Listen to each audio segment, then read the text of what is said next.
So did you feel like this week accomplished what you set out to do? Oh, absolutely. I thought we got a lot closer as a football team, but I'm really impressed with the way our guys competed in practice in a place that they're not familiar with. I thought we got a lot done. We got better, and again, it was just as if we were playing at we were practicing at Florida State.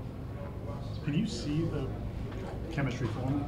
I can. You can see it in a lot of different ways, not just out on the football field, but in the meeting rooms and dinner and just how guys coming together, hanging together. I mean, you see about 30 guys just out just on their downtime, just hanging and being around each other. Pretty cool, having fun. And it says a lot about those guys. And then they'll tell you themselves just how much fun they're having with each other. Like gathered around the piano and all that. I didn't see that, but On social media. oh, okay. Janarius.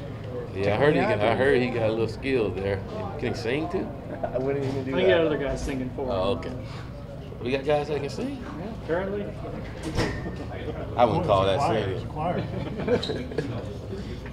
Coach, with like about 1 week of padded practices, is there anything you guys watch on film as a coaching staff where you guys get each other's attention? Like, let's check out this matchup. Is there any two guys that are going head-to-head out there that really is must-see TV for you guys as coaches? I wouldn't say a must-see. I mean, I don't think we look at it that way. It's just a matter of who's been physical and who's accomplishing the things that we're asking them to do from a technical or fundamental standpoint and doing it exactly how we want them to. And when they're not, then we got to teach them and try to get them to that point.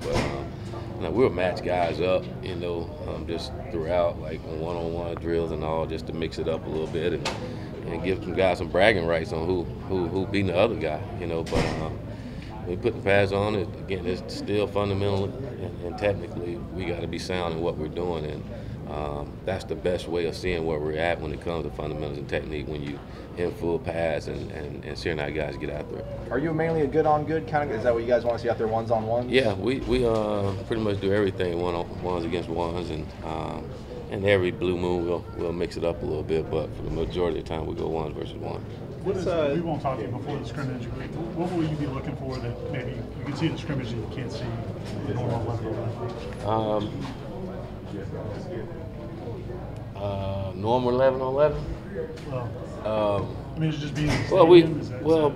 No, we're not scrimmaging in the stadium on Saturday. We'll do that the following Saturday. But we're gonna go out and have a situational scrimmage, and then we want to see how guys operate in those certain situations.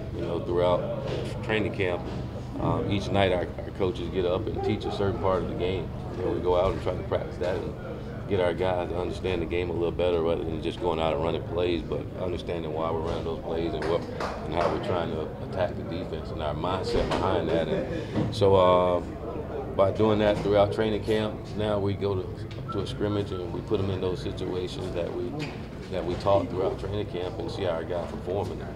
With that in mind, is that an important scenario to kind of start either vetting or setting the depth chart, that kind of stuff? Is that important in that sense? No, I think that's another part of the process of figuring out who the guys you're going to go with. All these days have been part of that, and again, when you go in those scrimmages and you can go operate in an 11-on-11 scrimmage with no coaches on the field, again, it says a lot about the individual and a great opportunity for some guys to separate themselves. This Faces of FSU football thing, they're doing on social media. The Faces of FSU football thing, have you seen this on social media? I heard about it. I mean, how necessary is it for these guys to kind of share their stories and their why for football? I think it's neat for our fans to understand our players a little better. All they know is a kid that comes from a certain place and he plays football. They don't really understand and know the individual. And I think a lot of these kids have some amazing stories behind them, and when you hear some of those stories and seeing some of the success that these kids are having, make you appreciate them that much more and respect them a little more than what we do sometimes. But a lot of them have incredible stories, been through a lot. Some things most adults can't get through and be successful. And for them to do that and continue to handle their business, it's big time. And I think our fan base and everyone that's into the Noles, it's good for them to understand their players. They might have a favorite player they get to know a little more about. Coach, there's a few positions where you're loaded with freshmen. How do you anticipate the new redshirt rule will affect how you manage some of those guys?